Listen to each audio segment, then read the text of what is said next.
বেলা পৌনে 2টার দিকে 200 থেকে 300 লোক লাঠিসোঁটা নিয়ে এনসিপির সমাবেশস্থলে যায়। সে সময় মঞ্চের আশপাশে থাকা পুলিশ সদস্যরা সেখান থেকে দ্রুত আদালত চত্বরে ঢুকে পড়ে। একই সময় মঞ্চে ও মঞ্চের সামনে থাকা এনসিপির নেতা কর্মীরাও দৌড়ে সরে যান। জেলা পুলিশ সুপার মো. মিজানুর রহমান ঘটনাস্থলে যান। এনসিপির নেতাকর্মী ও পুলিশ এক হয়ে ধাওয়া দিলে হামলাকারীরা পালিয়ে যায়। পরে এনসিপি সেখানে সমাবেশ শুরু করে। এই হামলাকারীরা হল অবৈধ ভারতীয়। কিন্তু আওয়ামী লীগ ও নিষিদ্ধ ছাত্রলীগের লোকেরা এলো কোথা থেকে? আপনারা জানেন, কিছুদিন আগেই ভারত পুশিং করে বাংলাদেশে অনেক লোক ঢুকিয়েছে। বিজিবি সদর দপ্তরের এক বিবৃতি অনুসারে 7ই মে থেকে বিভিন্ন সীমান্ত পয়েন্ট দিয়ে ভারত থেকে মোট 1053 জনকে বাংলাদেশে পুশিং করা হয়েছে।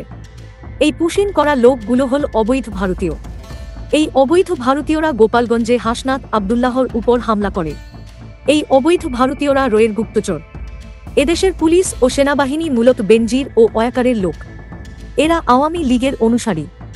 এ কারণে এই অবৈধ ভারতীয়রা যখন হামলা করে তখন পুলিশ ও সেনাবাহিনী মজা দেখছিল। এভাবেই ভারতীয় এজেন্টরা বাংলাদেশের ভিতরে ঢুকে হামলা চালাচ্ছে। আওয়ামী লীগের সব হল অবৈধ ভারতীয়। সাবস্ক্রাইব করুন।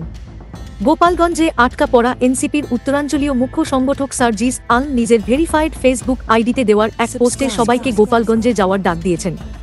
পোস্টে সার্জিস লিখেন, গোপালগঞ্জে খুনি হাসিনার দালালরা আমাদের ওপর আক্রমণ করেছে। পুলিশ পিছু হচ্ছে। আমরা যদি এখান থেকে বেঁচে ফিরি তাহলে মুজিববাদের কবর রচনা করেই ফিরব, না হয় ফিরব না। সাবস্ক্রাইব করুন। জাতীয় নাগরিক পার্টির এনসিপি পদযাত্রা কর্মসূচিকে কেন্দ্র করে বুধবার সকাল থেকেই উত্তপ্ত গোপালগঞ্জ। পুলিশের গাড়িতে হামলার পর অগ্নিসংযোগ, ইউএনওর গাড়িতে হামলা, এনসিপির সমাবেশ মঞ্চে ভাঙচুর এবং পরে পদযাত্রায় নেতাকর্মীদের ওপর হামলা চালায় আওয়ামী লীগ, নিষিদ্ধ ছাত্রলীগ ও অন্য সহযোগী সংগঠনের কর্মীরা। এদিন এনসিপির সমাবেশ শেষ হওয়ার সঙ্গে সঙ্গে ছাত্রলীগের সন্ত্রাসীরা এনসিপির নেতাকর্মীদের ঘিরে ধরে হামলার চেষ্টা করে। চারদিক থেকে এনসিপির নেতাকর্মী ও পুলিশের গাড়ি আটকে দেয়। আরে ব্যাটা, সাবস্ক্রাইব করে ফেল। এ সময় পুলিশ ও সেনাবাহিনীর সদস্যরা সাউন্ড গ্রেনেড ও ফাঁকা গুলি ছুড়ে পরিস্থিতি নিয়ন্ত্রণের চেষ্টা করে। এনসিপির নেতাকর্মীরা অন্য দিক দিয়ে গাড়ি ঘুরিয়ে ঘটনাস্থল ত্যাগ করেন। আজ বেলা পৌনে 3টার দিকে শহরের পৌর পার্কে এনসিপি নেতাকর্মীদের ওপর হামলার ঘটনা ঘটে। পরে এনসিপির মুখ্য সমন্বয়ক নাসিরুদ্দিন পাটোয়ারি সাংবাদিকদের কাছে অভিযোগ করেন, আওয়ামী লীগের নেতাকর্মীরা এই হামলা চালিয়েছে। এ সময় পুলিশ সেনাবাহিনী নিষ্ক্রিয় ভূমিকা পালন করেছেন।